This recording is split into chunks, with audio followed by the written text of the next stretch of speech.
Good morning everyone, and welcome to this webinar on the new financial reporting requirements for small charities. We've still got a few people logging on, so we'll just do a bit of an introduction and housekeeping while we're waiting for people to join us. My name's Julia Fletcher and I'm the Financial Accountant for Charities Services, and I'm going to be joined shortly by Amy Lewin from the External Reporting Board to take you through this presentation. So it's really good to see so many of you have signed up for this session today. We're expecting close to 1,000 people today. We really welcome you to ask questions during the session. You do this through the control panel that's on the right-hand side of your screen. There's a little button that says questions, so just type the question in. And what we're going to do is answer the questions at the end, but just ask them whenever you feel like it, if something pops up that you want to have an answer to. We've also got some handouts today. They are down the bottom of the control panel. There's a little box that says handouts and it's a PDF form. So if you want to, you can download those now and print them out, and then you could make some notes while we're going. If at any time during the session you experience sound problems such as an echo or feedback, if it persists, you might consider using your phone instead. Just select the telephone option and dial into the audio, enter the access code and audio PIN when prompted, and those are there on your panel. You might have a little box that pops up that says something like "see and hear me." Just ignore that for today, because with close to 1,000 people I don't really want to see 1,000 faces staring back at me. So before we get started on the material today, we're firstly joined by Jane Pirard, who's the Manager of Engagement and Business Improvement at Charities Services, and Warren Allen, who's the Chief Executive of the External Reporting Board, and they're going to speak to you briefly on why we are undertaking this process of change and the importance of the new financial reporting standards for us as a nation.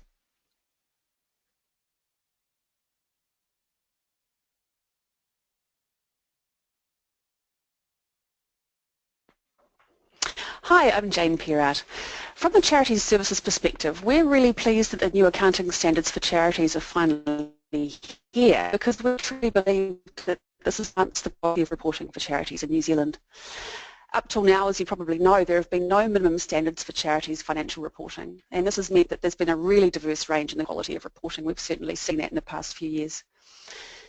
So the clarity and consistency that these new standards will provide will mean that people who read your performance reports or the performance reports of charities will be better able to make decisions, and as a whole we'll be able to collect more useful data about the sector as a whole.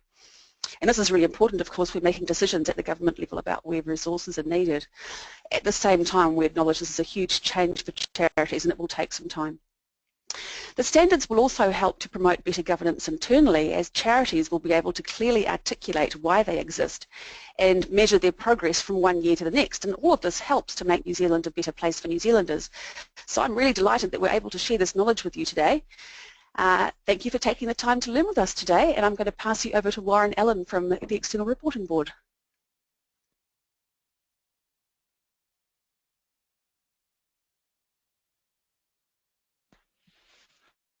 Good morning everybody, I'm Warren Allen. New Zealand's 27,800 charities add significantly to the quality of all enjoy in this wonderful country. A considerable percentage of the population donate resources, including money and time, for charitable activities.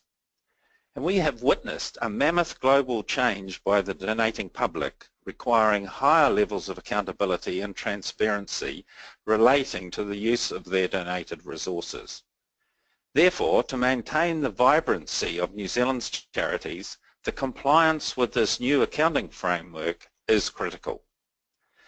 It may take a couple of years for high levels of compliance to be achieved, but it is now essential to be aware of the change, give it your best attempt, pay attention to the detail, and learn from others to improve upon the first year's effort.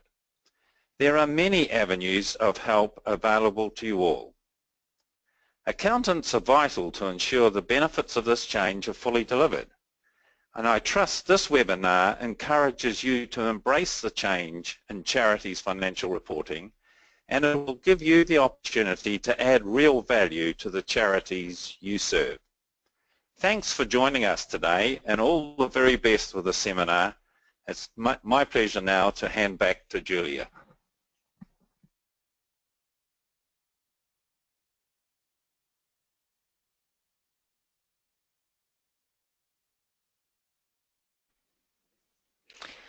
Thank you very much, Jane and Warren, for setting the scene as to why this is such an important change for charities in New Zealand.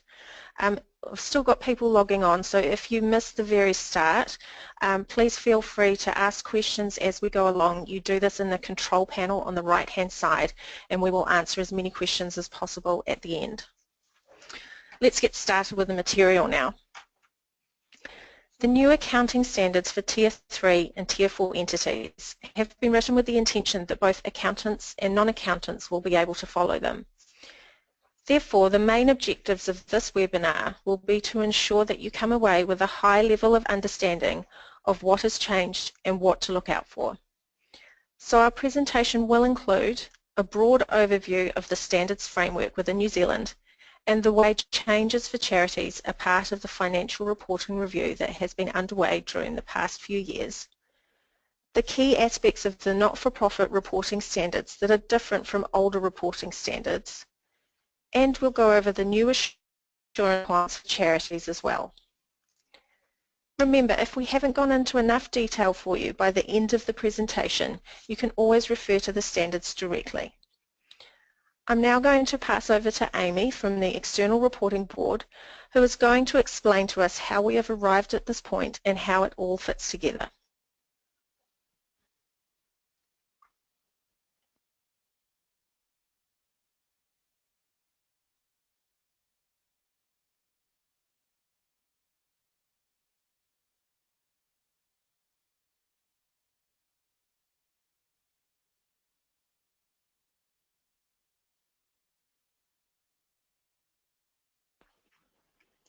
Good morning, everyone. Thank you for taking the time to join us in this webinar. It's great to see so many of you watching this webinar. My name is Amy Lou Wynn. I am the Project Manager of Accounting Standards at the External Reporting Board. The Financial Reporting Act 2013 was updated at the end of 2013. All you need to know about this Act is that it gives the External Reporting Board, or the XRB for short, the mandate to set financial reporting standards for a number of for-profit and not-for-profit entities, including registered charities. The other significant Act that was passed was the Financial Reporting Amendments to Other Enactments Act 2013. This Act amends a raft of legislation such as the Charities Act 2005, the effect of which is to specify which entities need to prepare financial statements in accordance with the XRB standards. In your case, all registered charities have to apply our standards for periods beginning on or after 1 April 2015. This is in Section 42A of the Charities Act.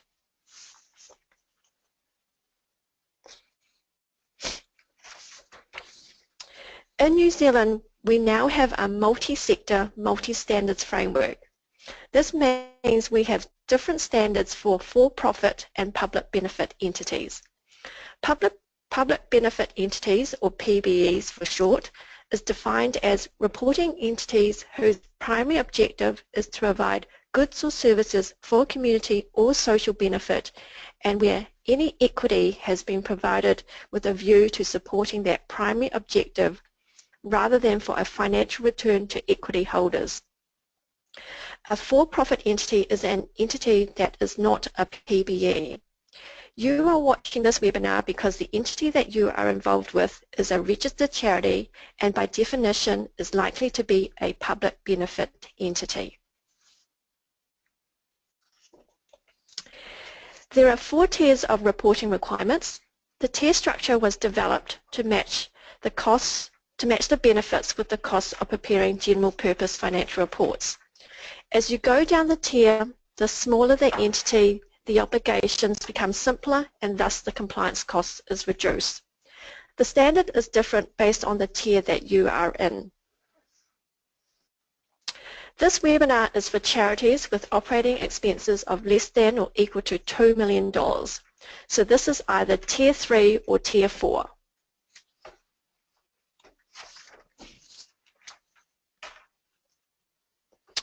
Not all registered charities are the same. Approximately 97% of registered charities have operating expenses of less than $2 million. We have developed the 4-tier of accounting standards framework largely based on the size of the charity. Size here is based on the charity's operating expenses or operating payments. The Tier 3 and the Tier 4 standards are much simpler than the Tier 1 and the Tier 2 standards and considerably smaller in size. They were written with non-accountants in mind, so it's less technical than the accounting standards that you may have read in the past.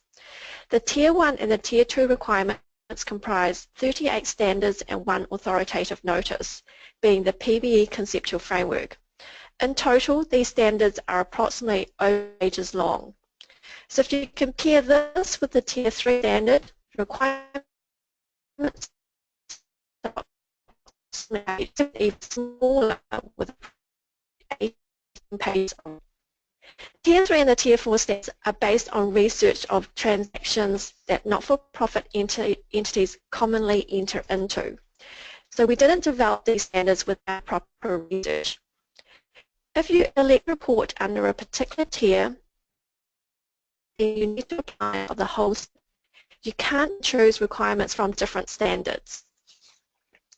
We have 2 sets of PBE standards, 1 set for the not-for-profit entities and 1 set for the public sector entities. If you're a public sector entity, then you'll need to apply this public sector version. If you're both a public sector entity and a registered charity, then please speak to the Office of the Auditor General on the appropriate version to apply.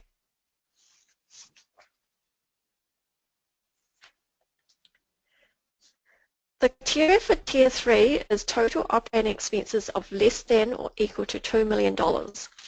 Total expenses is determined for the whole charity or the group where there is a group for financial reporting purposes. In very simple terms, a group is where there is a main charity, like a head office, that controls another charity or entity for financial reporting purposes. So this other charity could be a branch. Control here is a very specialized term used in financial reporting. So if you think you could be in this situation, please seek professional advice. To qualify for Tier 3, total operating expenditure for the whole charity or group is less than or equal to $2 million. Operating expenses are your day-to-day expenses. So these expenses include the costs of your fundraising. It also include grants that you've made to other charities or other entities. Expenses also include reductions in the value of property, plant and equipment, and this is called depreciation expense. So it's all your outflows that you've incurred during the year, but it does not include capital outflows or purchases. So examples of capital outflows are if you have any borrowing, so if you're making repayments, and if you're making any purchases of fixed assets. These are not operating expenses. So Tier 3 charities apply accrual accounting. Accrual accounting is where transactions are recognized when they are earned or incurred. Adjustments are made for year-end debtors and creditors. Accrual accounting also includes depreciation if you have fixed assets.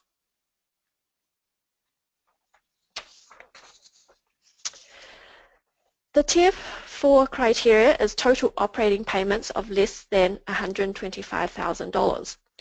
Operating payments are your day-to-day expense payments. Operating payments do not include capital payments. So for example, if your charity pays $10,000 for a motor vehicle, this is a capital payment and is not included in the operating payments total. Another example is if your charity invested, say, $5,000 in a term deposit. This is not an operating payment. This is just a transfer of money to another bank account. Tier 4 charities apply cash accounting. So under the cash basis of accounting, transactions and other events are recorded when the cash is received or paid. Cash accounting does not include depreciation because this is not a cash activity. So if you currently do depreciation or accrual accounting and you want to continue to do so, you can elect up to Tier 3 and apply accrual accounting. So you always have the option to elect up to a higher tier of reporting.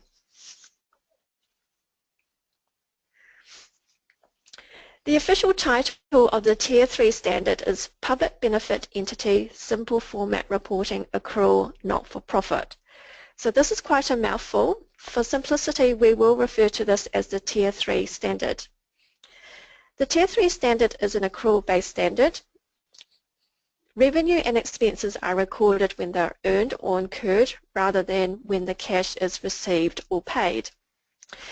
Financial statements prepared under the accrual basis include adjustments for the timing of revenue and expenses.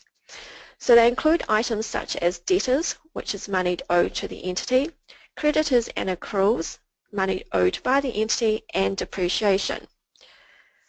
Financial statements more fairly represent the financial performance and financial position of the entity. We've also prepared explanatory guide. So for the Tier 3, this is EGA 5. So the explanatory guide is written in even more plain language than the standard and is designed to be even more user-friendly. The guidance notes include tips and highlight important pieces of information, examples and cross-references back to the standard. In addition to the explanatory guides, we've also developed templates. These templates are optional, but if you complete them correctly, they will meet the requirements of the standard. The templates are designed to cover most circumstances, but not everything.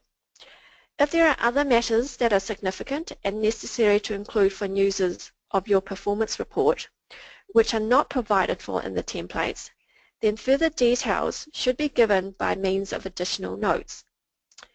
If there are things in the template that are not applicable to your charity, then they can be removed.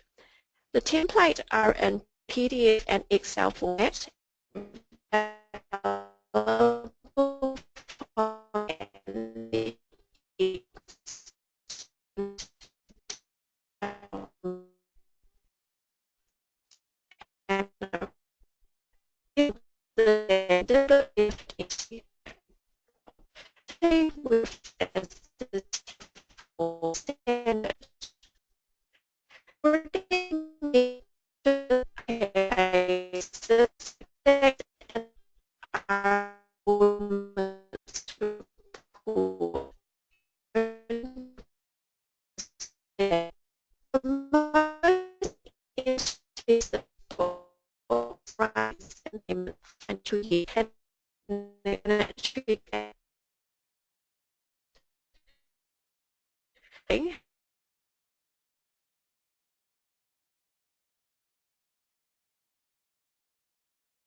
So by clicking on that purple button, you'll get to all the standards, explanatory guides and templates for all the tiers for the not-for-profit entities.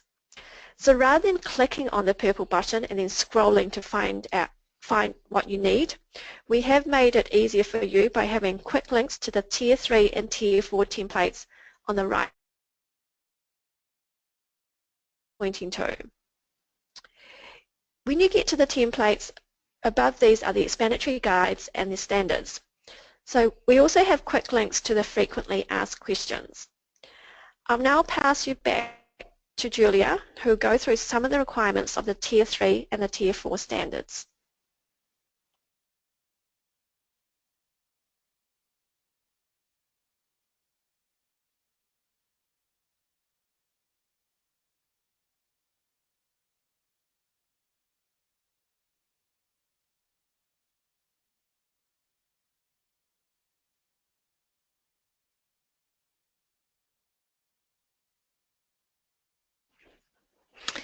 Thanks very much for that, Amy. So we've now had a look at the thinking behind the standards. So let's have a closer look at what makes up the performance report. You will recall that the Tier 4 standard uses cash accounting and is for organisations with less than 125,000 annual operating expenses. So what does the Tier 4 report actually include? You can see from the diagram above there are several parts to the report. It includes both non-financial and financial information, as well as some further supporting information when that is helpful. Overall, it's designed to show simply why the charity exists, what it has been busy doing, and how the money came in and out. Under the Tier 4 standard, the profit or loss and the cash flow statement are combined, and this becomes the statement of receipts and payments. This literally shows all the transactions in and out of the bank account divided between operational and capital transactions. This is then reconciled to the bank balance. Instead of the balance sheet, you have a statement of resources and commitments. The key thing to note with this is that it is simply a list of the significant things the charity owns or owes. It does not include any retained earnings and it does not need to balance. One reason for not including a balance sheet is that the cash standard has been written for very small organisations with very few transactions and potentially limited accounting expertise. The notes to the performance report include the accounting policies, which include basically stating that the standard that has been followed and the GST treatment.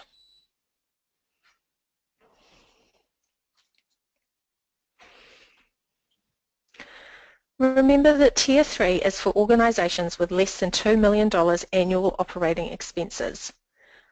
You can see that the Tier 3 performance report is similar but different. Again, it is designed to tell the whole story of the organisation. So it includes non-financial information to set the scene and provide the context, followed by financial statements. The financial statements are different because Tier 3 uses accrual accounting, and there is also a cash flow statement included. To be clear, this shows the cash movements in and out of the organisation over the past year. It is not a projection of cash flows or a budget for the future. The cash flow statement shows quite clearly whether more money came in than went out during the year. Tier 3 is also designed to show simply why the charity exists, what it has been busy doing, and how the money came in and out.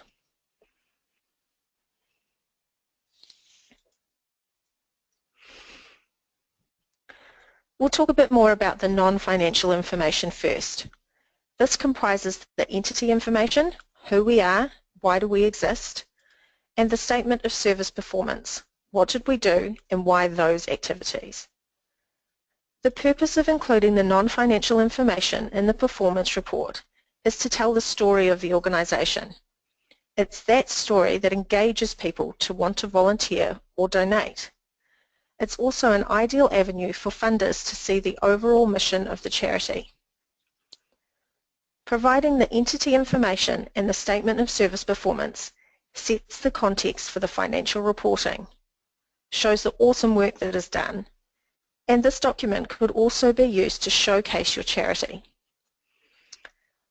The performance report is publicly available on Charity Services website, and we have about 44,000 hits a month. So that means members of the public, funders, media and other stakeholders are looking, and therefore it makes sense to put your best foot forward when preparing your report. If you pair non-financial and financial information together, you can see the amazing work that charities have achieved and understand their purpose a lot better. I'll explain this with an example of one performance report I recently read. So we had a wildlife charity submitted their annual return to us, and the financial information that they provided was basically a bank statement. It showed that they had 99 cents at the beginning of the year and 99 cents at the end of the year, with a handful of in and out transactions. So what does that tell us about what they do? Not a lot really. When I asked them to resubmit their report, I could see that they had rescued some 30 animals during the year using volunteers, and they explained that they wished they could have done more, but they didn't have the funds to do it.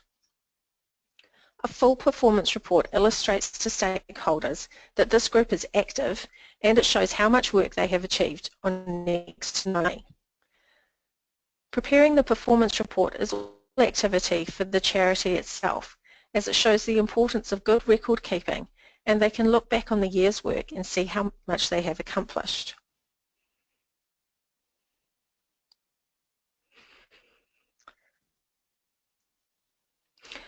Here is an example of the Statement of Service Performance, which has been prepared using the template that the External Reporting Board developed. The template is optional and can be found on both Charity Services and the External Reporting Board websites. This example is for a Tier 3 fictional charity.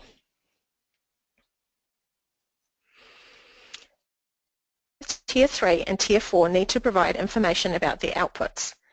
Outputs are the specific activities that the charity undertook during the year. So for this example, the outputs are antenatal courses and Great Start parent courses. This charity has measured these with number of classes and number of attendees.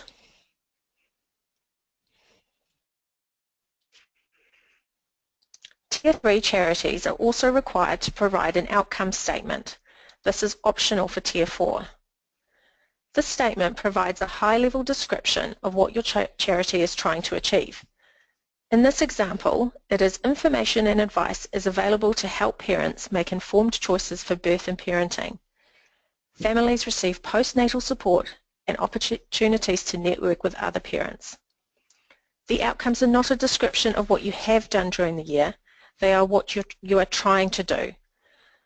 This can be a bit of a tricky concept at first, so it's a good idea to make sure you clearly understand the difference between outputs and outcomes before you start. You are not asked to prove that your outputs led to the outcome. Instead, the outcome statement explains why the activities are a priority for your organisation. When you are reading a statement of service performance, you should be able to make the link in your mind of how the outputs stated relate to the outcomes of the charity.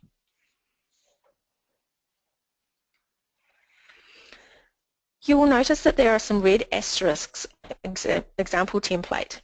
An asterisk indicates that the information is required.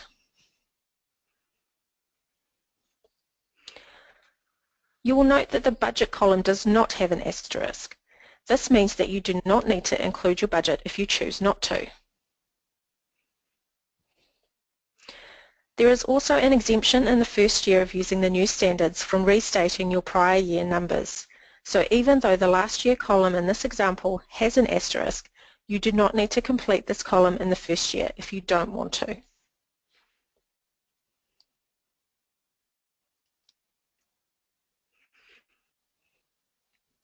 We'll move on to the financial information now. There are some specific parts of the Tier 3 and Tier 4 standards that are different from previous standards. We'll go through categories, recognition of certain transactions and related parties on the next few slides. But firstly, we'll discuss the basis of preparation, so essentially what it means to elect a particular standard. Most people have had some awareness that there is now a requirement to include non-financial information in the performance report. But for some people there has been the misconception that in order to comply with the new standards, all you need to do is add a statement of service performance to an old style set of financial statements. This is not the case, and therefore care needs to be taken when preparing the performance report, as there are certain financial components that need to be updated. It's important to recognise that Tier 4 is a cash standard and Tier 3 is an accrual standard, and therefore the way the information is presented is different. For example, you could not say you are adopting Tier 4 cash and then actually present the information like an accrual set of accounts. It's not a case of doing more than what the standard requires, it's a case of electing a standard that you are entitled to follow and then adopting that entire standard. For either tier, the steps to follow would be 1, take a look at the Excel template so you can see how the report fits together. 2, use the guidance notes to help you through the template. 3, if you still have questions, refer to the standard itself. And then 4, if you're still stuck, ask a person for help, perhaps an accountant or charity services.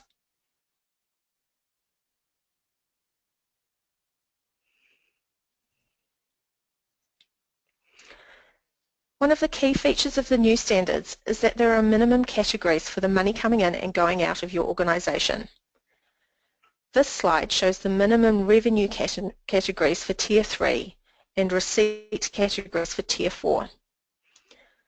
We're only showing the revenue and receipt categories as the expense and payment categories are relatively self-explanatory, and the questions we receive are usually about the income categories. You will notice that there are subtle differences between the Tier 3 and Tier 4 categories. This is to reflect the fact that they are different ways of accounting. This includes the fact that the capital receipts are included in the statement of receipts and payments in the Tier 4 standard in order to make the transactions balance to the bank account. The purpose of the minimum categories is to promote consistency across different charities and across different time periods for the same charity. However, it is acknowledged that some names may not be the most appropriate for your specific charity, and therefore there is some leeway in the standards to alter the categories, which I'll talk a bit more about on the next slide.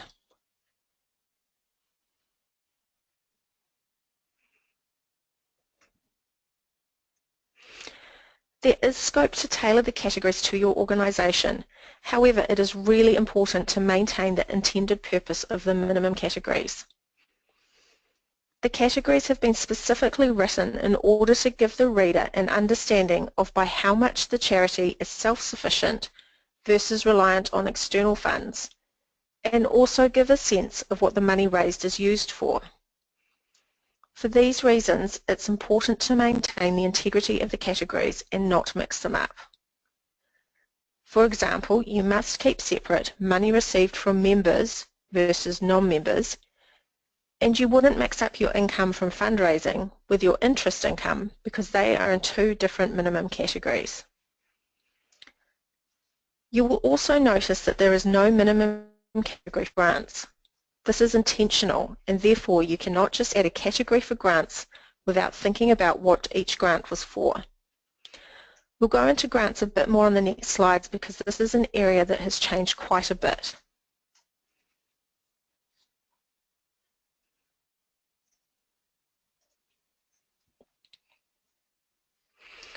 There are a couple things you need to think about when recording grants. Firstly, you need to decide which category best fits the intended purpose of the grant. For example, if the grant was for general administrative purposes with no conditions, you would record it under donations, fundraising, and other similar receipts, or in Tier 3, donations, fundraising, and other similar revenue. As I said previously, you cannot just have a category for grants. If it was specifically for the provision of goods and services, for example, to put food into lunches of needy children, or another example could be a grant for a government contract for providing healthcare services, it would go into revenue from providing goods or services, or in Tier 4, receipts from providing goods or services, which makes sense as the money pays for the delivery of goods and services. Secondly, you need to decide when to record the grant. It's essential to know if the grant has any conditions attached to it, use or return conditions. This means that if you do not use the grant for the specified purpose, you are contractually obliged to return it. If there are no conditions, you record the grant when you receive it. If there is a use or return condition, for Tier 3 you record the grant as a liability and then recognise the revenue and expense as the grant is used up. And for Tier 4 you recognise the grant when it is received, and you would list the unused portion as a commitment in your statement of resources and commitments.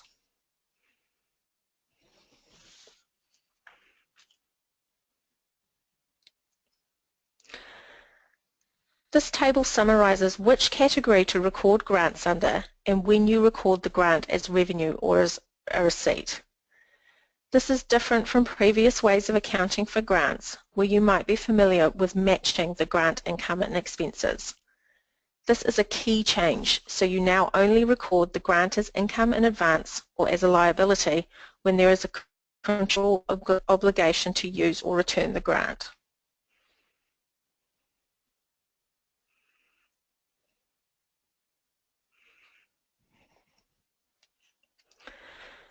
The Tier 3 standard contains a comprehensive table of when to recognise transactions and at what value.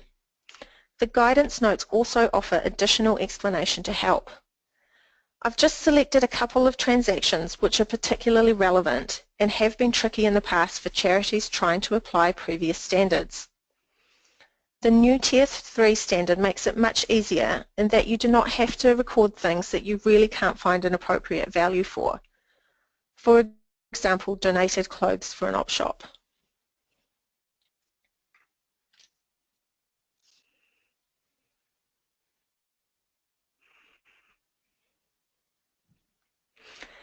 Charities are now required to report their related party transactions in their performance report. Related parties are people or entities that have significant influence over the charity, such as office holders, committee members and others involved in the strategic management of the charity and their close family members. Related party transactions are really common in the not-for-profit sector, and that's not a negative thing. It's really good to use your networks and get people to do things for your charity for less than you would normally have to pay. You need to disclose related party transactions if they are significant or if they are not significant but are not on commercial terms. Transactions can involve cash or non-cash donations, such as providing goods or services, also called in-kind. You need to include in your performance report a description of the relationship, a description of the transaction and the amount paid or received, and any amounts payable or receivable at year-end. It's a protection to a charity's reputation to clearly and simply state these kinds of transactions. I'll now pass you back to Amy, who's going to discuss the new audit and review requirements.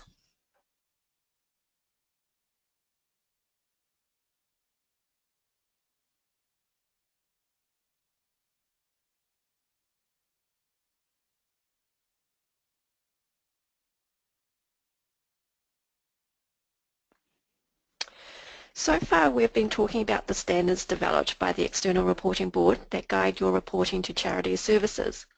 At the same time as this change, the Charities Act was also amended for the assurance requirements for certain charities. Some, but not all, of charities in Tier 3 will be affected. There are new statutory audit and review requirements being introduced to medium and large registered charities. These also came into effect from 1 April 2015. This new legislation defines which charities must undertake an annual and must choose between an audit or a review. It also defines who can do that audit or review.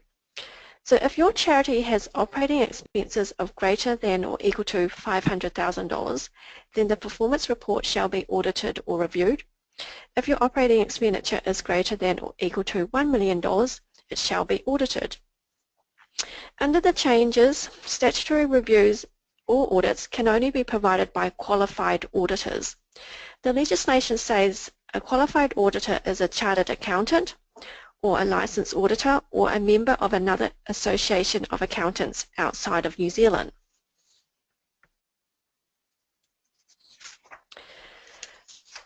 This table provides a summary of the reporting and assurance requirements.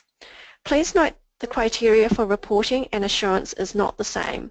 This is because the requirements for reporting and assurance are different. At this present time, the Statement of Service Performance is not mandatory for Tier 1 and Tier 2 charities. We have a current exposure draft which intends to make this mandatory. This exposure draft is currently open for comments, and the comments are due to the External Reporting Board by 29th of July, which is this Friday. The proposal is for a 2-year implementation period before the final standard is effective. This means that if we issue the final standard next year, it won't be effective until 2019. If you are involved in a Tier 1 or Tier 2 charity, the External Reporting Board will be very interested in hearing your views on the exposure draft. The comments does not have to be formal. A simple email is sufficient. So this exposure draft can be accessed from the XRB website, and the document is called ED NZASB 2016-6 Service Performance Reporting. I'll now pass you back to Julia, who will provide a wrap-up of the webinar.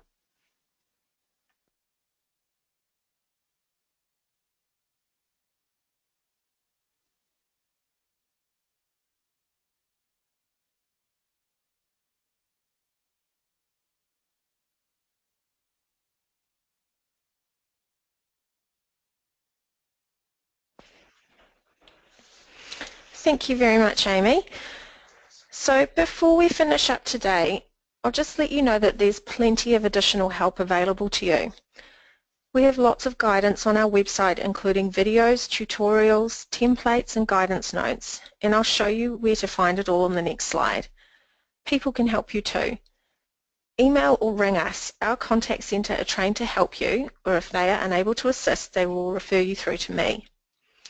We need your questions because that is how we know what kind of information or guidance people need.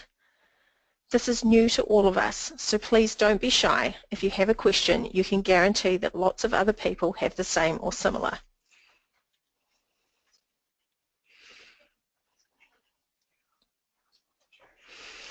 When you come to our website, a few things to note. You can click on the menu or tab on the front page to go to information about the new performance report. This is where you sign up to our newsletter. Please sign up, as this is how we can communicate new resources to you. You can also access my blog posts on the new reporting standards from the home page under Hot Topics. On the blog pages, you can sign up to receive notifications about future blog posts.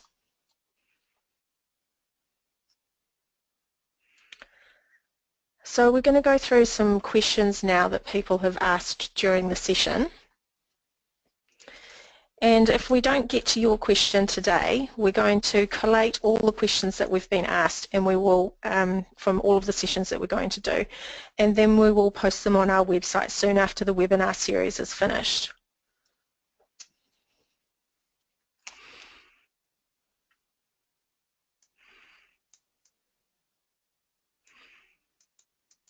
I just saw one question that said, will a recording come out to all of us?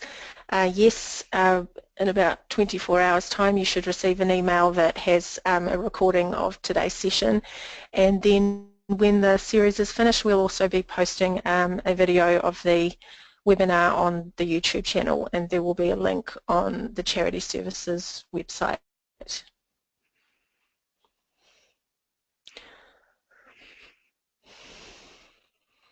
Okay, so we've got a question here that says GST goes to operating receipts.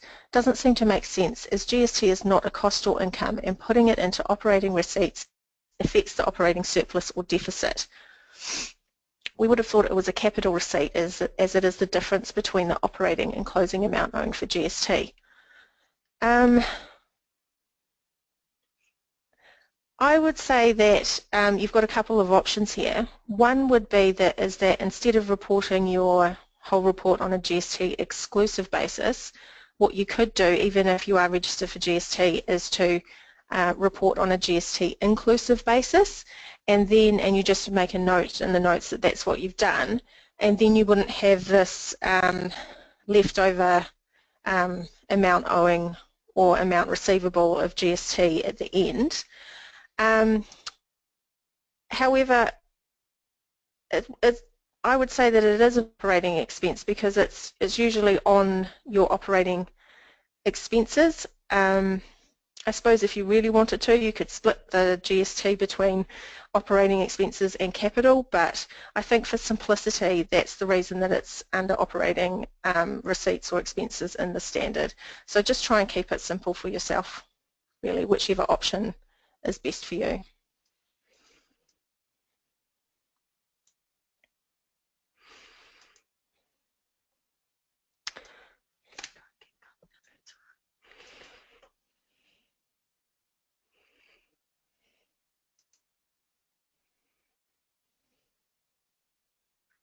So we've got a question, if you have an asset on the balance sheet, how do you then account for lower value if we don't have depreciation under Tier 4? So yeah, we have had this question a few times when people have been using the accrual method of accounting and then they've decided to go for Tier 4, which is cash. Cash accounting obviously doesn't have depreciation because it's a non-cash expense. So what we have been saying to people is that you can record in your statement of resources and commitments the asset at either cost or net book value when you transitioned from accrual accounting to cash, or you could, if you had some other value like a market value, you can use that as well. So really you use whichever value is the most appropriate for your organisation. You just need to note next to it that that's the value that you've gone with.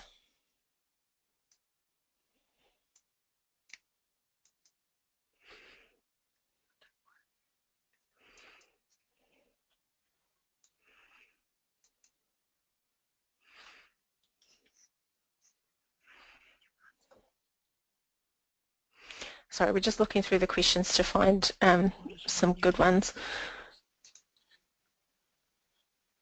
There's a question, at what point does the auditor or reviewer have to be a qualified auditor? This is for audits or reviews that are statutory. So that means if it is a requirement under the Charities Act that you have an audit or review. And just as a reminder, that's a review is if you have operating expenditure of over 500,000 and an audit is if you have operating expenditure of over $1 million. Another question, in the first year of the new format, do we need to include the prior year figures on the statement of service performance? So no, there is an exemption first year of adoption from any of the prior year figures. So, but you would need to report in the following year. If you had put down some particular outputs this year, then we would expect you to report those the comparatives in the second year, even if in the following year you didn't do that same output. So it's the same concept as with the numbers in the financial statements.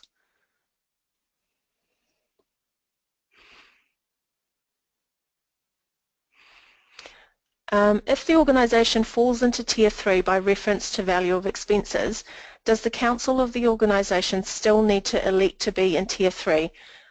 Do we need a formal election, or can applying Tier 3 be automatically presumed?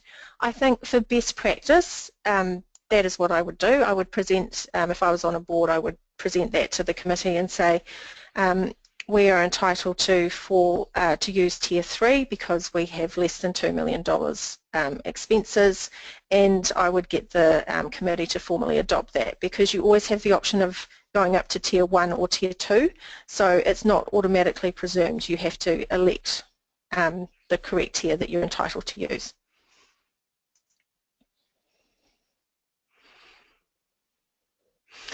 Is it possible to export the information from the templates into the charity's annual return to the Charity Services website without the need to re-input all the data? Unfortunately, at this stage, no, it is not. So you do have to enter the information by hand.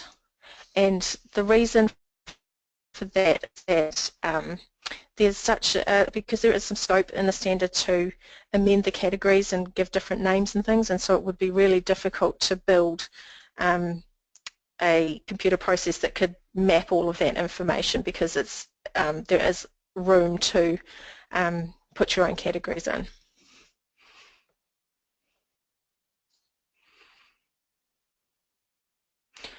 How would you record a grant received for a capital project? So if it was under Tier 4, then that would be under capital receipts. But under Tier 3, it would depend what it was for.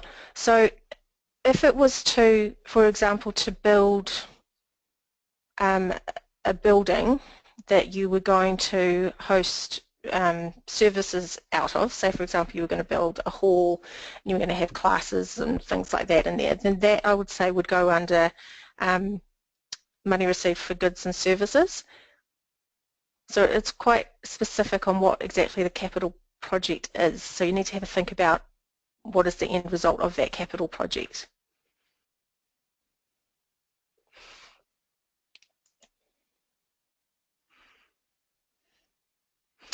We've got a question that says, what is donated inventory on slide 23? So that would be things like if you, well I use in that slide I use the example of an op shop. So when you get the donations of clothes, that would be donated inventory. So it's basically anything that's given to you that you are then on selling.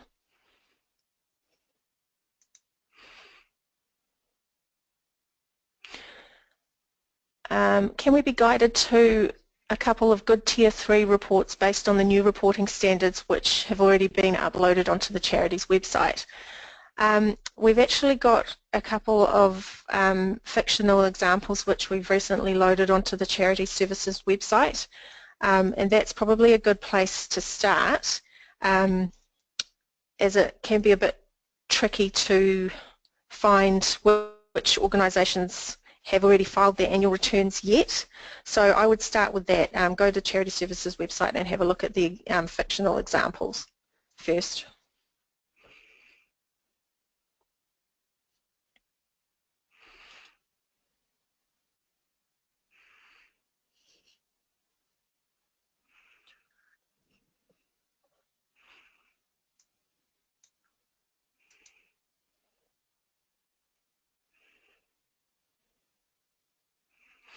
In Tier 4, how do we show in-kind services from your accountant or solicitor who are not related parties? You don't need to because they're not related parties, but if you wanted to, then you just need to add a note.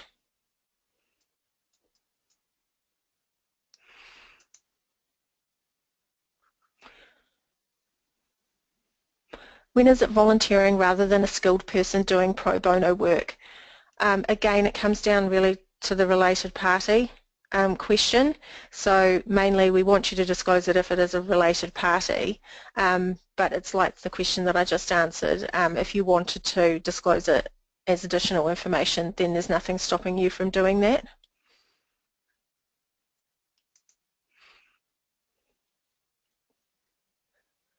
We've also got some more guidance on our website about related parties, so you might want to have a look at that.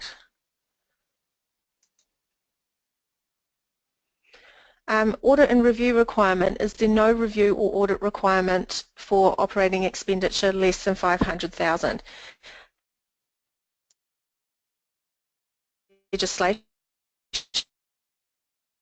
required to have an audit or review in your own rules documents, your constitution or your trust deed.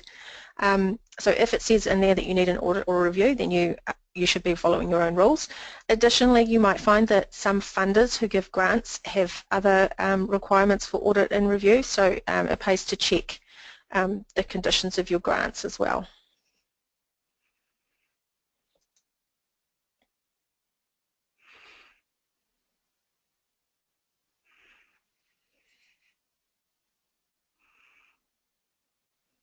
For Tier 4 cash-based, at year-end when we have people that owe money to charity for activities or we have invoices we didn't pay yet for the year-end, do we note as monies not yet received and monies to be received and invoices not yet paid as commitments in the resources and commitment statement?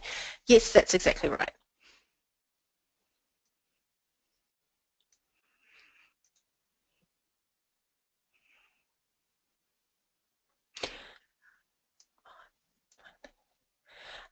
The board elected to change the balance date.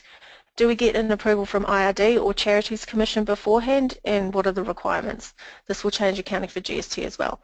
It depends how your organisation is registered other than a charity. So if you were an incorporated society, for example, then you need to change the date with them first and then let us know. But also, yes, you do need to change it with IRD as well. So we are the last port of call. So get it changed with everybody else first and then let us know.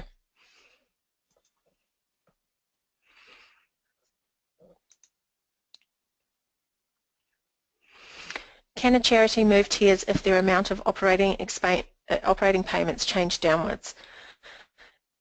Yes, you can, but we wouldn't necessarily recommend it. If you're already doing accrual accounting, it doesn't, and just say you've already adopted the Tier 3 standard, we wouldn't recommend moving down to the Tier 4 standard because it's actually a bit of work to do the transition for a start, but also the accrual standard is a much more comprehensive way of presenting your accounts. And just a note, I'm not sure we covered this off already, but what you need to be looking at when you're deciding which tier to be in is the previous 2 years of expenditure. So for 2016, you'd be looking back at 2015 and 2014.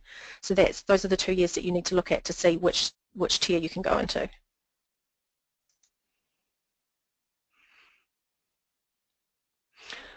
What about GST in the Tier 4 report?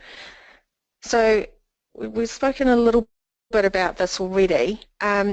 So you've got a couple of options. You could present your entire set of your entire performance report on a GST inclusive basis, which is possibly the easiest way of doing it because you're trying to balance to the bank account.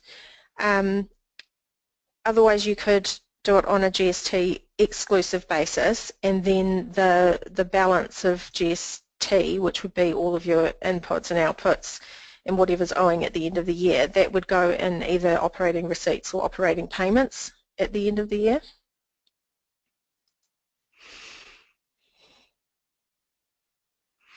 Related party transactions, would you disclose time and labour without compensation? Yes, I would say that you would. If it's with a related party and they're giving you, say that they were giving you professional services, then yes, you would disclose that because that's not at a market rate. Do public benefit entity incorporated societies have to use the new tier standards? If they're not registered charities, no, not at the moment. However, the Incorporated Societies Act is in the process of being rewritten. It's out for comment at the moment, and one of the provisions in that bill is for incorporated societies to follow the same reporting requirements as charities. So it's quite likely that in a few years' time, incorporated societies will have to follow the tier framework as well.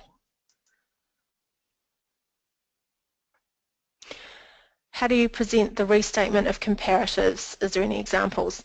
In the first year, you do not have to do the comparatives, and we'd probably suggest that you don't, just because when you prepared your report 12 months ago, you weren't thinking of it in this context, so it can be quite difficult to fit last year's numbers into this year's format.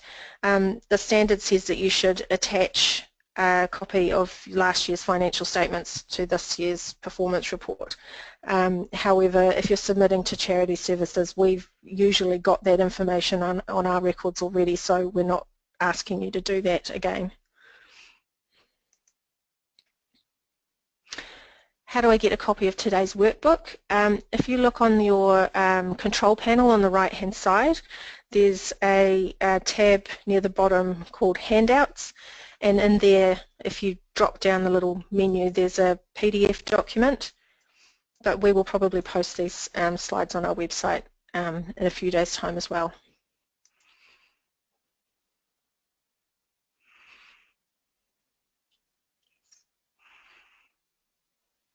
For a Tier 3 entity that the main gain or loss on sale of investments shown in the Statement of Financial Performance?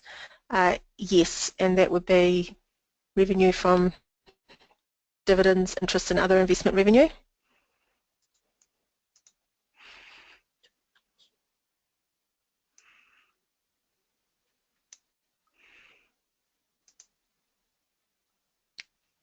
Is our financial information that we submit open to the public? Yes, it is. Yeah, once you file your annual return with Charity Services and upload your performance report, then yes, anybody who logs onto the website will be able to see that information.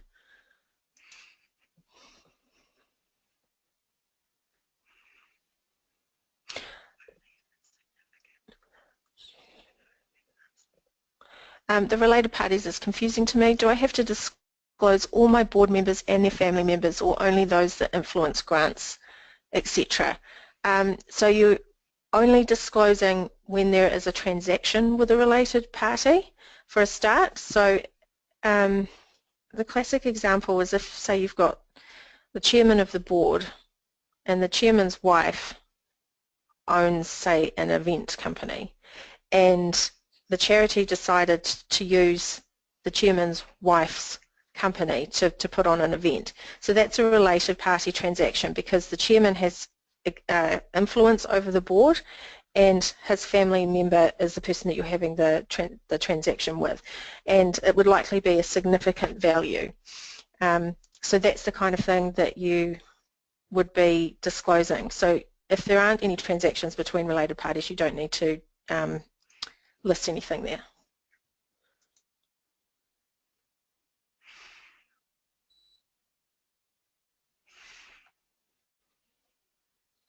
We're currently doing accrual accounting but have revenue under the Tier 4 level. I'll just stop there because it's you should be looking at the expenses rather than the revenue. We don't have many assets. How much more work is involved in the Tier 3 standard should we change to cash accounting? It really depends on the number of transactions that you have. There is an extra financial statement under Tier 3, which is the cash flow statement. And also in the statement of service performance, you need to do outcomes on top of outputs. So it is a little bit more work. What I would suggest you do, have a look at the Excel templates, because that lays out completely the entire report and the format of it. So you could have a look at the two and decide from that which one you want to do. But we recommend that if you're already doing accrual accounting, stick with Tier 3 because it's a much more comprehensive way of reporting. When are Tier 3 reports due to be filed on the Charities Commission site? So for all tiers, it's 6 months after your balance date. So if your balance date is 31st of March, then you have until the 30th of September to file.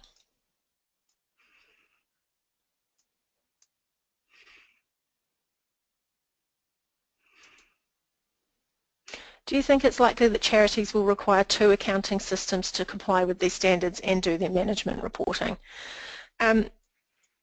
We would hope not. So there's enough flexibility in the standards to be able to add information to the performance report so that it's really relevant for your organisation. So if you want to break pieces of information down further in your performance report, then you're more than welcome to use the notes at the back. So some people are doing that if they put on concerts, for example, and they want to show the net result for each concert, they could do that in the notes. So no, I think the end of year performance report should be the only financial statement, the only annual financial report that you're doing. Whether you do things differently on a month-to-month basis for your committee meetings, that would be completely normal in this context because you might be reporting against budget every month. But yeah, overall we would expect that you would adopt this and this would be the one way of doing it. Is the audit requirement threshold of 500,000 based on current year and previous year expenditure? It's actually based on the previous 2 years. So If you're looking at 2016, then you would refer back to 2015 and 2014, and if both of those years had expenditure of over 500,000, then you need a review. If they were both over $1 million, you'd need an audit.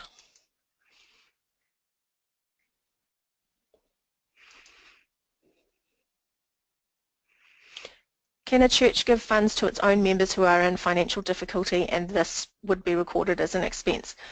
Yes, this will be like giving out a grant to your members, and you would record it under grants and donations expense. If a small charity chooses to have a review or an audit, does it have to be performed by a does it have to be filed even if performed by a non-qualified auditor? So if you're choosing to have an audit or review, it doesn't have to be done by a qualified auditor, so it can be done by anybody, although you would probably want to choose somebody who, even if they're not named a qualified auditor, that they presumably know what they're doing. If it's in your rules document, then we would expect it to be filed with us.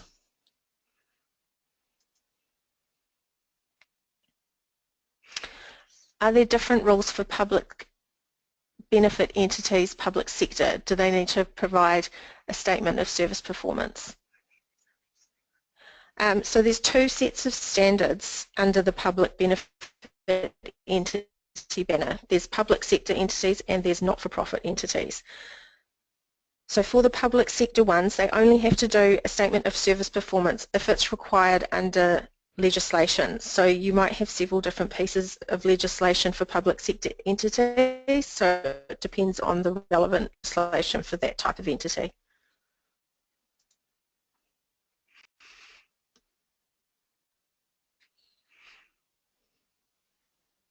For audits of Tier 3 non-profit that are happening this year, is the service performance information already required? So yes, if you're adopting Tier 3 this year, then you would need to do a statement of service performance.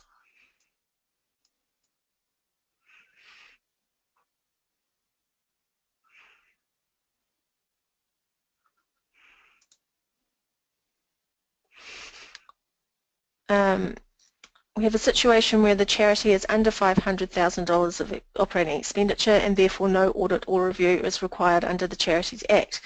However, the Act under which the client is incorporated requires an annual audit to be completed. Does the charity need to file an audited performance report with Charity Services? Yes. If there is a requirement anywhere, whether it's legislation or rules, then we would expect to receive that audit report as well.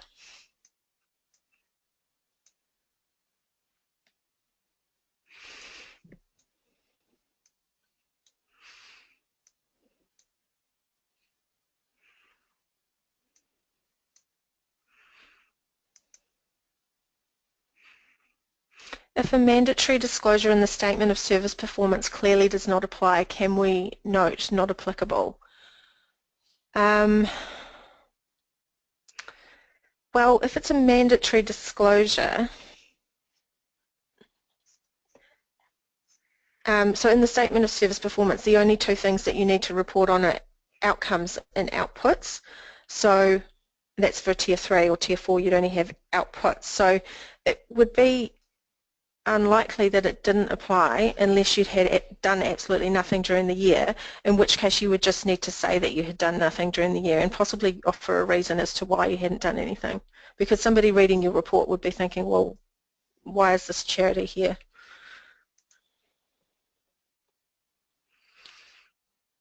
Will any reports submitted that don't comply with the new formats be rejected and asked to be re-prepared? At the moment we're going through an educative phase, so if it comes to our attention that a report is not correct, then it's possible that you will receive a letter that points out the areas that you could do better in, but at the moment what we're expecting from people is to give it their best shot. We know that it's a process of learning and it's going to take a few years for everybody to get their heads around this, so as long as you're giving it a good try, you won't be penalised, but if we communicate with you and say these are the areas that you need to fix up, then we would expect that you give it another go.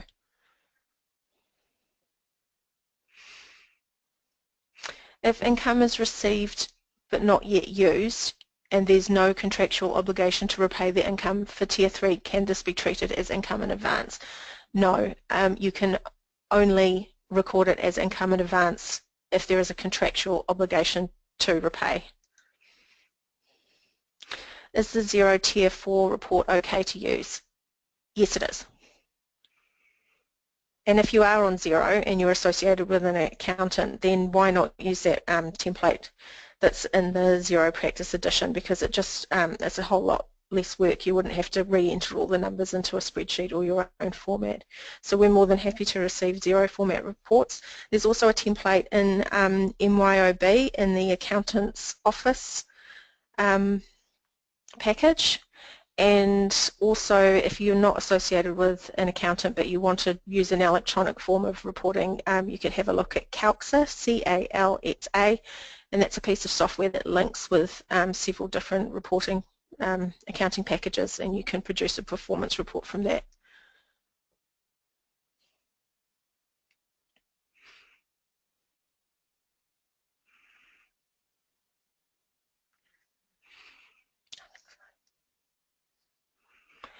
If a trustee makes a cash donation just as they would normally make to charities, do we list these in the notes separately? I think this is referring to related party transactions, and if it's significant, then yes, you would.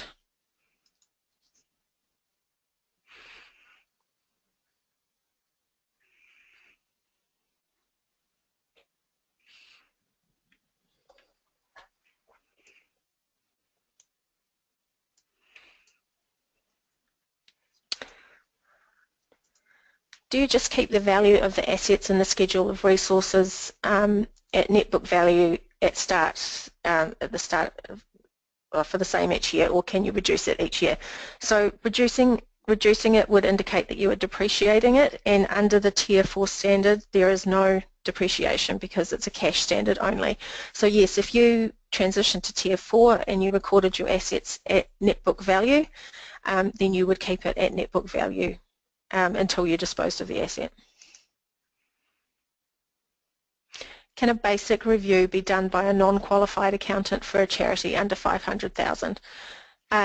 Yes, it can, but just be aware that if you are a member of Chartered Accountants Australia and New Zealand, you are required under your Code of Ethics to follow the standards that are produced by the External Reporting Board. So if you are a Chartered Accountant and you are doing reviews, you need to follow the review standard. There was a new review standard that was issued at the end of last year. You can find it on the External Reporting Board website. It's just a one standard. It's not very onerous to read, but it also gives you some example of how you need to set out your review opinion, and that's something that at Charity Services we would be looking for as well, as if somebody signs their name off as a chartered accountant but they haven't been following the standard. So just be aware of that.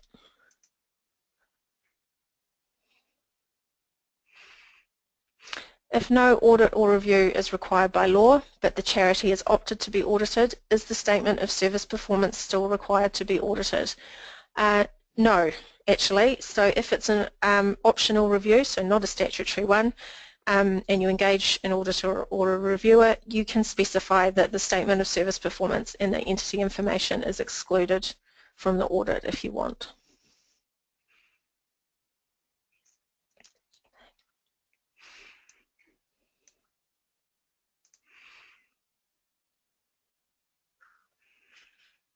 If you are classified as a Tier 4 by expenses but use accrual accounting, do you have to do Tier 3 templates? So no. So if you're entitled to use Tier 4, then you can choose to use Tier 4. But if you want to do accrual accounting, then you have to do Tier 3. So Tier 4 is cash, Tier 3 is accrual. So if you want to do cash accounting, then you do Tier 4. And you adopt that whole standard. You don't mix and match parts of the standard. If you're under 2 million and you want to do Tier 3, you do Tier 3 accrual and you use that entire standard.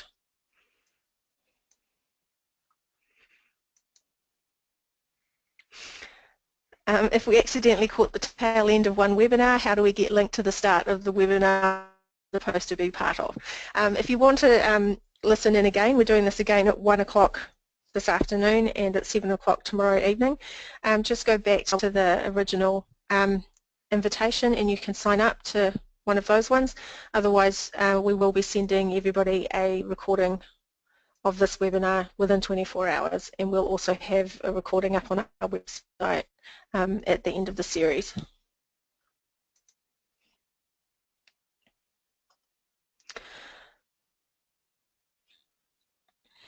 If a grant has a use or return condition but overlaps financial years, do you still record when received an unspent balance as a commitment, then show that commitment as received income in the new year?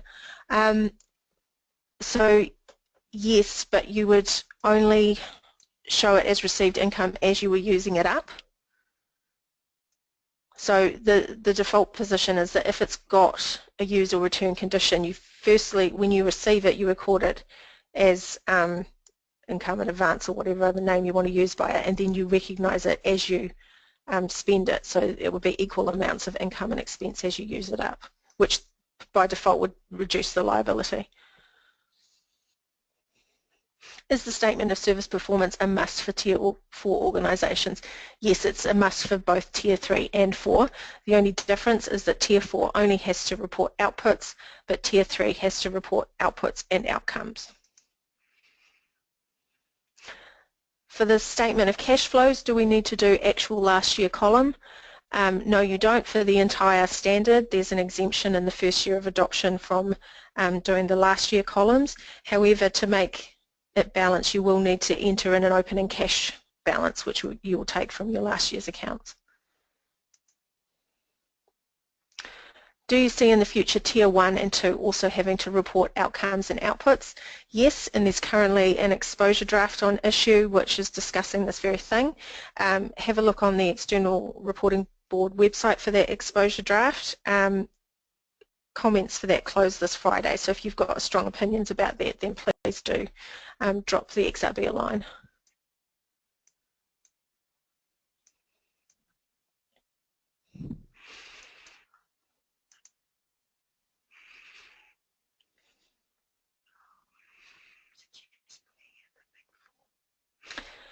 Do you have an example of consolidated financial report format for charitable entities with subsidiary companies? No, Charity Services haven't put together an example, but what I would suggest is if you Google PBE model accounts, then most of the large accounting firms have put these together, so you could have a look at that.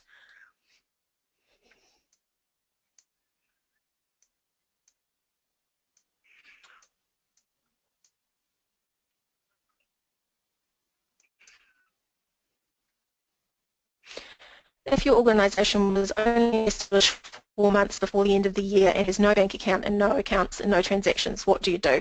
If I was you, I would just get hold of the Tier 4 template and fill out the bits that you can. So you could still do the entity information because you'll know what your mission and your purpose is. And then in your statement of service performance, you just write a statement that says we've just set up and we haven't done anything yet, we're going to, and just the same, just make a note that you haven't got a bank account yet. So just fill in what you can, and at least you're thinking about it for next year, then you can you have your template all ready to go when you have got things to put in it.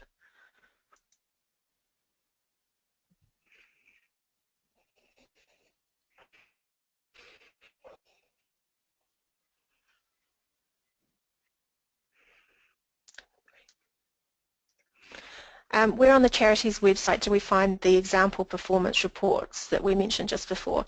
If you go onto the website and click on the tab that says New Reporting Standards, under that there is separate sections for Tier 3 and Tier 4. So the example performance reports are filed under those two sections.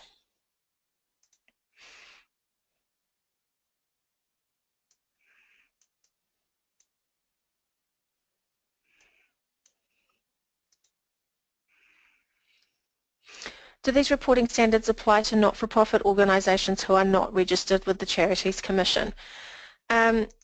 So the answer to that is no. However, if you were preparing a report for a not-for-profit organisation, these are the standards that are written for not-for-profit organisations. So there isn't really another type of reporting standard that would be applicable, apart from maybe special purpose accounts. But if you've got something that you can follow, then it makes sense to follow it because this is the best practice for this sector.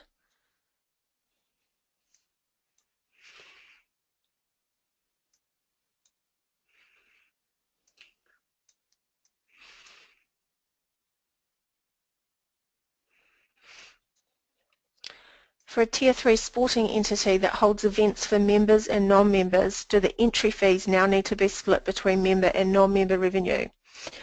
Yes, they do.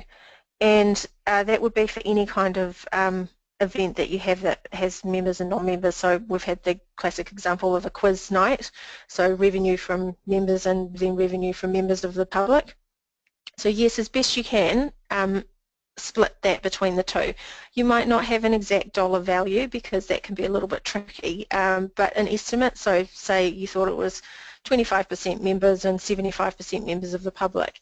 And the reason that it's split is so that readers of the performance report can get a sense of how much your organisation is self-funding versus externally funded. Can we still include a full asset schedule? So you would probably only do this in Tier 3, and yes, you can if you want to attach it.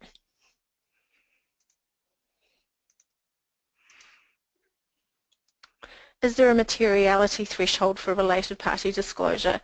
The answer is no. The wording in the standard is if the transaction is significant, and that's obviously quite subjective, but the way you decide whether something is significant or not is if you left it out, would it potentially alter the decisions made by the readers?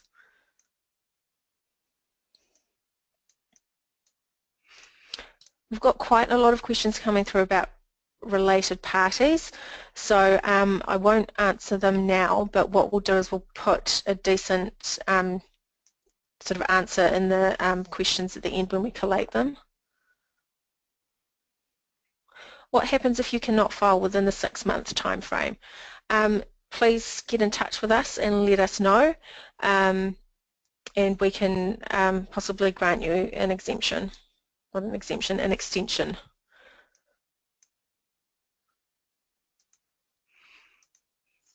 Our balance date is 31st of March. Will our first report be due this September 2016? Yes.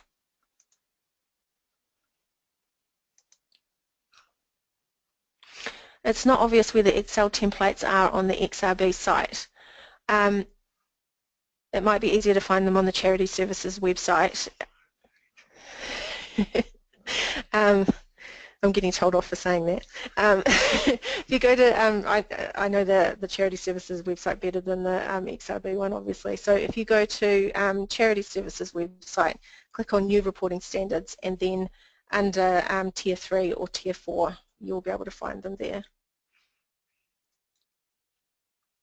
Otherwise, from the homepage of the XRB site, there's a purple button, or under the quick links.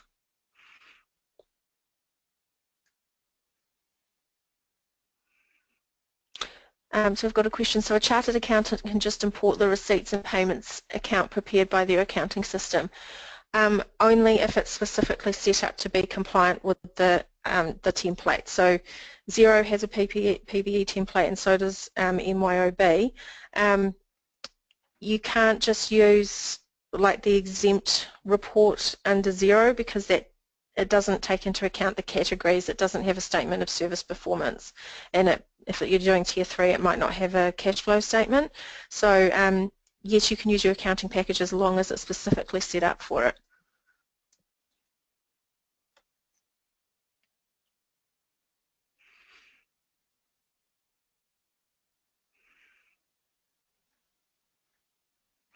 If some Tier 3 charities are part of a group which is also a charity, which is Tier 2, can you do one set of group accounts for all?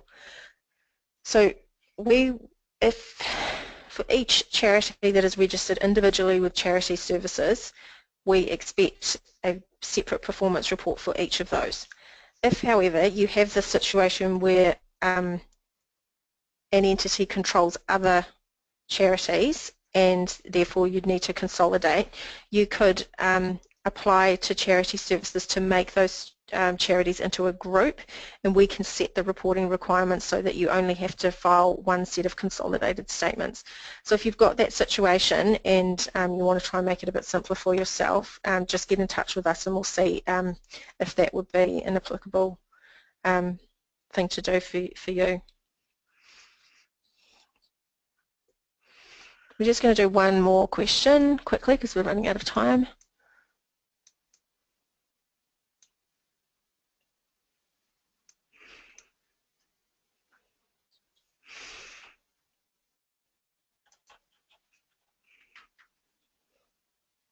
When will the audit report requirements come out for the statement of service performance? So the process at the moment is that the exposure draft for the Tier 1 and 2 statement of service performance is open for comment at the moment. Once that has been finalised, then they will write the standard for auditing, because they need to be able to know what you're auditing before you can tell somebody how to audit it. So it is coming, but it's just going to take a wee while.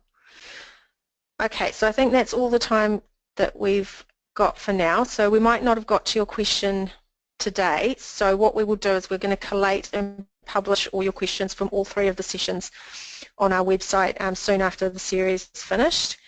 If you think of any questions after the webinar today, then please contact Charity Services directly rather than the email address that's for the webinar, because Charity Services will be collating the questions. So thanks so much for joining us today and for all your input. We've had loads of questions come through, so that's really good to see how engaged everybody is. And a really big thank you for all the work that you do to support your charities. It's really appreciated. Thank you.